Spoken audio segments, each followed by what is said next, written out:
Hi అండి, welcome to Jakkampudi recipes. ఈరోజు మన రెసిపీ వచ్చేసి అప్పటికప్పుడు అనుకోకుండా నలుగురు ఐదుగురు చుట్టాలు వచ్చినప్పుడు ఇంట్లో ఏమీ లేకపోయినా ఉప్మా రవ్వతో ఇలా 10 నిమిషాల్లో కేసరి అనేది చేసి పెట్టేయండి.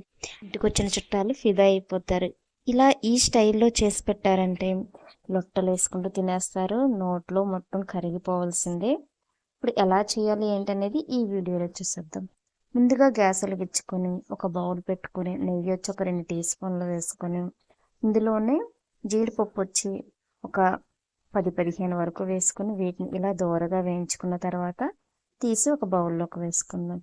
అదే బౌల్లో అదే నేతిలో 1 కప్పు వరకు రవ్వ వేసుకొని లో ఫ్లేమ్లో పెట్టేసి గోల్డెన్ రెడ్ బ్రౌన్ కలర్ వచ్చే వరకు కూడా రోస్ట్ చేసుకుందాం. అలాగే ఈ కప్పు రవ్వకి పక్కా కొలతలు అనేవి మీకు ఇప్పుడు నేను చెప్తానండి.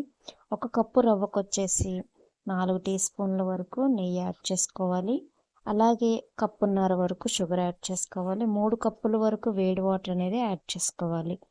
ఈ మొత్తం 3 ఉంటే మనకి ఈ రవ్వ కేసరి అనేది చాలా స్మూత్గా 10 నిమిషాల్లో రెడీ అయిపోతుంది. ఇప్పుడు ఇలా వేయించుకున్న ఈ రవ్వలో ముందుగానే కాచి చల్లార్చి పక్కన పెట్టుకున్న వేడి వాటర్ని ఇలా ఇందులో కొంచెం కొంచెంగా పోసుకుంటూ ఈ రవ్వ మొత్తాన్ని కూడా గడ్డలు లేకోకుండా ఇలా కలుపుకుంటూ ఉడికించుకోండి. ఇలా వేడి వాటర్ పోసి ఉడికించడం వల్ల రవ్వ కేసరి అనేది చాలా స్మూత్గా ఉంటుంది. ఇలా నోట్లో వేసుకుని అలా కరిగిపోతుంది వెన్నలాగా. అదే మీరు కూల్ వాటర్ కానీ మామూలు వాటర్ కానీ పోసారంటే మనకి రవ్వ కేసరి అనేది అంత స్మూత్గా రాదండి. ఇప్పుడు ఈ రవ్వ మొత్తం కూడా కలిసేటట్టు ఇలా కలుపుకున్న తర్వాత కప్పున్నర వరకు షుగర్ అనేది యాడ్ చేసుకోండి. నేను కొంచెం పెద్ద కప్పుతో వేసాను కాబట్టి షుగరు కప్పున్నర వరకు కొలిచి వేసుకున్నాను ముందుగానే. ఇలా వేసేసిన తర్వాత మొత్తం కూడా షుగర్ మెల్ట్ అయ్యేదాకా కలుపుతూ ఉడికించుకోండి. లో ఫ్లేమ్లో మాత్రమే పెట్టి షుగర్ మొత్తం కరిగే వరకు కూడా ఇలా కలుపుతూ ఉడికించాలి. హై ఫ్లేమ్లో అస్సలు పెట్టొద్దండి. ఇలా మనకి మొత్తం కూడా షుగర్ అంతా మెల్ట్ అయిపోయిన తర్వాత ఇది కూడా మొత్తం జ్యూసీ లాగా ఉంటుంది. ఇలా ఉన్నప్పుడు మీకు ఇష్టమైన ఫుడ్ కలర్ వచ్చేసి ఇందులో యాడ్ చేసుకోండి. ఒక పావు టీ స్పూన్ వరకు. నేనైతే ఎల్లో ఫుడ్ కలర్ అనేది యాడ్ చేశాను. ఒకవేళ మీకు ఫుడ్ కలర్ ఇష్టం లేకపోతే స్కిప్ చేసేయచ్చు. అలాగే డైరెక్ట్గా మీరు ఫుడ్ కలర్ లేకుండా రవ్వ కేసరిని రెడీ చేసుకోవచ్చు.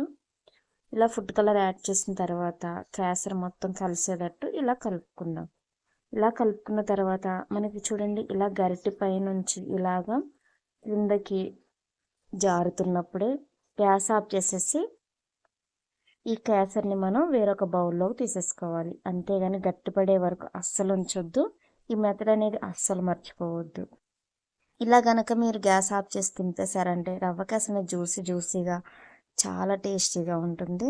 ఇప్పుడు మనం ఒక బౌల్లోకి ఇలా వేయించి పెట్టుకున్న జీడిపప్పులు మొత్తాన్ని కూడా వేసుకొని ముందుగా రెడీ చేసుకున్న ఈ కేసరిని కూడా ఇలా బౌల్లోకి వేసేసుకుందాం.